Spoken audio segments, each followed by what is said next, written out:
Hello everybody and welcome back to the Bourbon Bar. I'm Holden and today I'm bringing you guys a review of two bourbons that are from the Michter's Distillery that are pretty hot press now. Both these bourbons, as you guys may know, are from the Michter's Distillery and they are some of the best stuff that Michter's puts out in my humble opinion. I haven't actually had too much from Michter's. I've had a couple of their mainstays. I've never really had their 10 years or anything like that. But both of these bottles are from the Michter's Distillery and I tasted them on the live stream last week and they both are fantastic. So I'm going to be doing a review of these two and telling you guys which ones you should be looking out for. That being said, let's go ahead and break these down and get right into it.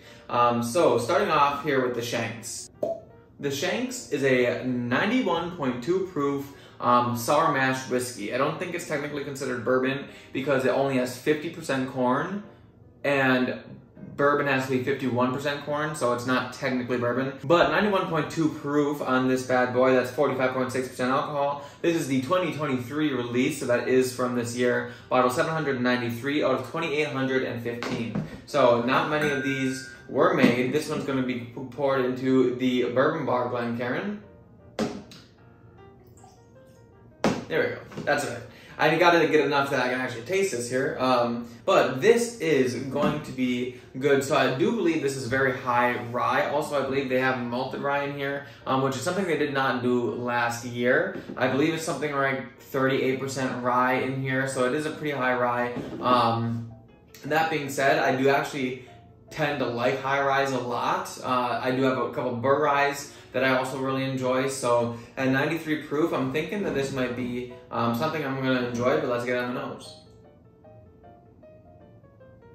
Oh, okay, so right on the nose, lots of toffee, like butterscotch, brown sugary sweetness on this one. This one smells super sweet. Got like a solid like vanilla frostingness in it.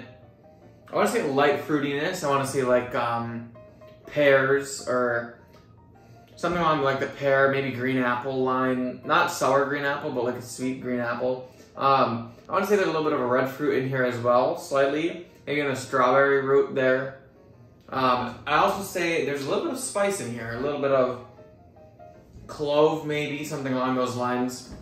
But it certainly smells very, very good. These are both retailing at about $100 a piece. So for this on the nose at $100, so far I'm not disappointed. Let's get on the palate.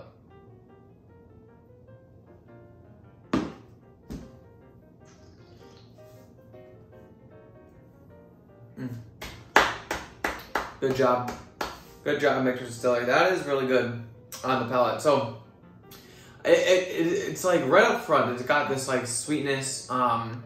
Then like mid palate, it kind of switches into that like rye, that high rye, light fruity, spicy kind of palate in the mid palate there. Finishing off with a little bit of like barrel and a little bit of spice in there. This does also have a couple different finishes on it. I can't remember exactly what they were. It's funny because they don't actually say any of it on the bottle. They only really say it in the website, or on the website, or when you look it up. You'll be able to find some more information about it, but it has like some kind of special barrel finishes in it as well. So a sour mash bill with not even 51% corn. It's a high rye, and it is finished in some kind of like French oak, something another, some dry aged barrels or something like that. But the taste is unique. It tastes good though. I think I might like the nose a little bit better than the palate on this one, but let's get another sip.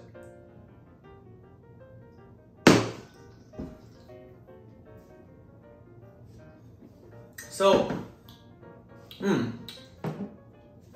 can tell that it's not too high of proof. It does drink real easy, but at the same time, it has a good amount of spice in it, which is appreciated, that's for sure. The mouthfeel is good for being a 91 proofer. It does seem like it has a lot going on to it. Like I said, a little bit more of that like sweet, almost has not sour, but a little bit of like a tangy sweet, or like a vibrant tangy sweetness. Maybe a little bit of like a citrusy vibe on the front of the palate here, and then moving on to that spice, kind of a light spice on the back end of it. Overall, it is really good. Now, let's go ahead and pour the Bombergers into the second glass here. This glass is going to be a Tipsy Whiskey Shenanigans glass. Shout out Steven. This one I really thought I'd like more. So we'll have to see, mainly because it's 108 proof. So it does have that higher proof, 54% alcohol. This one is a Kentucky straight bourbon whiskey. And it is the Bombergers Declarations is the full name of it. So yeah, this one is actually a bourbon.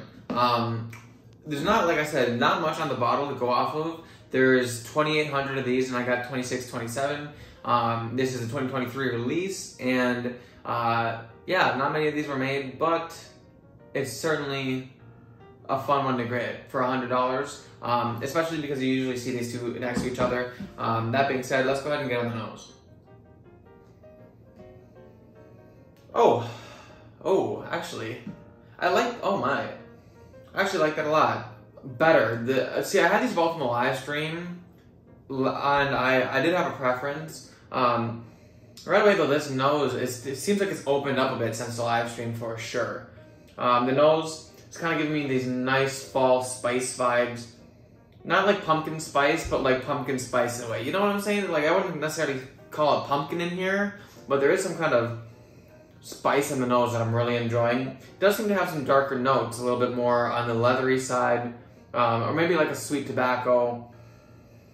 A little bit of oakiness, a little bit of just like these darker notes. It does have some more like red fruit, but it's like a darker red fruit, like a cherry or a plum. Something in there.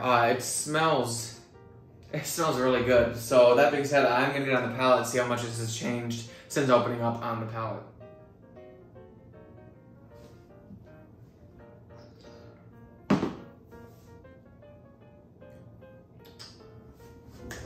Oh man.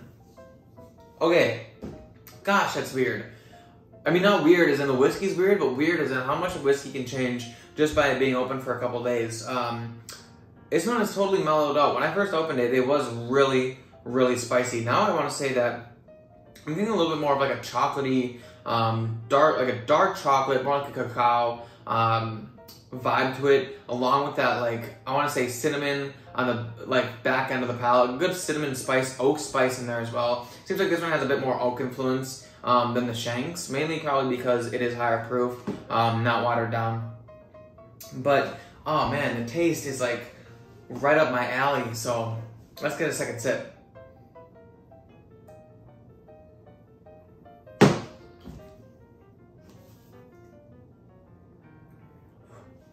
Man, it's like, imagine like when you first sip a whiskey, it's kind of got like all that like baked goodness, like desserty kind of like cinnamon roll type-esque dessertiness on the palate there initially, and then the finish is just bringing like, it leaves this like warmth in your body and your esophagus that you kind of get like when you're eating a fresh cinnamon roll. Not overly cinnamony though. I don't want it to sound like it tastes like cinnamon rolls, because there's a good amount of like a chocolatey caramely vibe in here as well. But that spice and that oakness is there. There's some oak in there, which I really appreciate. Now, both of these are very good whiskeys.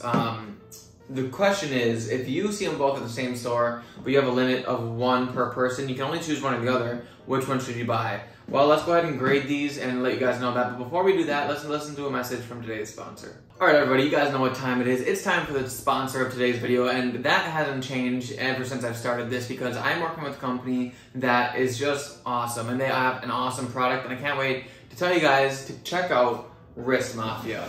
Now, Wrist Mafia is a subscription-based company where you pay by the month to get a watch sent to your door every single month.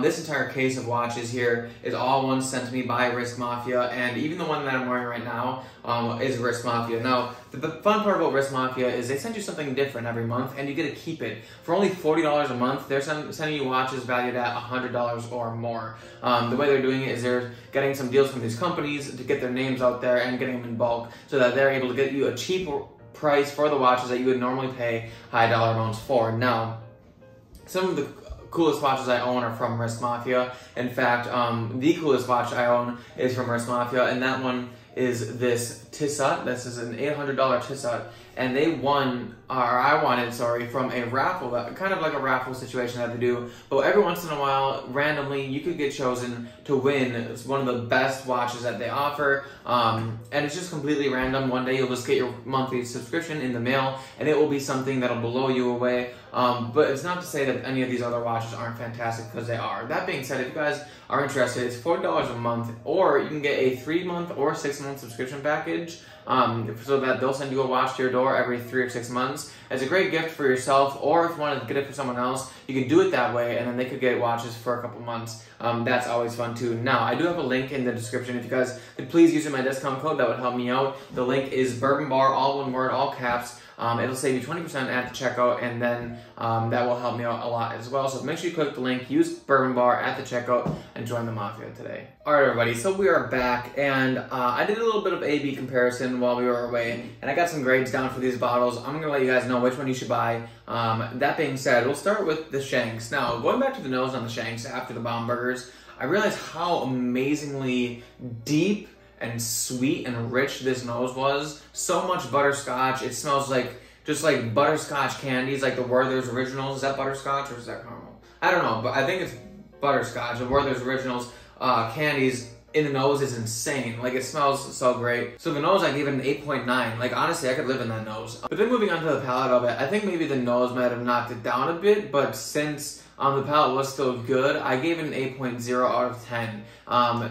Because the palate was still good, it's just compared to the nose, it's like, it seemed like it may have been lacking just a little bit. But overall, the value for this, value for the money, guys, this is a $100 bottle of whiskey. I enjoyed it a lot. So that's why I gave it a 7.8 out of 10. Now, nowadays, $100 is, you see it more and more nowadays with the prices of whiskey, so that's not that bad. But I think the 7.8 is more than fair for the value of the Shenks. I've paid $100 for worse whiskey, let's be honest. Now, moving on to the Bombergers. This Bombergers, 108 proof, $100 on the nose. The nose, while not being as deep and rich as I think the Shenks nose was, the nose was still fantastic. Lots of like dark, desserty spiciness in the nose, which I think is amazing. Along with that dark red fruitiness, that cherryness is just chef's kiss. So the nose, I'm going to give it an 8.5 out of 10. Moving on to the palate of it is where things really shine. Rich, deep, dark, viscous. It's got that chocolatey, it's got that desserty. It kind of tastes like a candy bar mixed with like cherry cordial, mixed with like oak spice. I really enjoy the oak in this one. So this palette is going to get an 8.6 out of 10. And then lastly, value for the money, I think just slightly higher value than the Shenks, being that it is a little bit higher proof, has a little bit more of that like darkness, that age, that thing that people like in bourbon, that richness. So I think this deserves an 8.0 out of 10 for the value for the money. Now, we're almost all together, divided by 3, and the Shenks gets an 8.2 out of 10. And the Bombergers gets an 8.4 out of 10. So that being said, the Bombergers does take the crown. This is different than what I did on the live stream. On the live stream, I said that the Shenks beat the Bombergers. That wasn't an official ruling. I just said that off the whim, I liked it better. However, after opening up, this Bombergers has been open for a couple of days now, and I think that super tannic spiciness that I had first gotten when I first opened it has subsided, and I think that has turned into a wonderful bottle, and I think it is definitely worth the grab if you guys had to choose one or the other. But if you can get them both, I highly suggest getting them both. That being said, that's the end of the video, guys. If you liked it, please hit the like button. Also, if you're not subscribed to the channel, please do, because I just hit 1,000 subscribers, and I am going to go ahead and try to get to 10,000 subscribers eventually. But that being said, hit the like button, comment if you guys have had these, whether or not you enjoyed them, and I will see you all in the next class.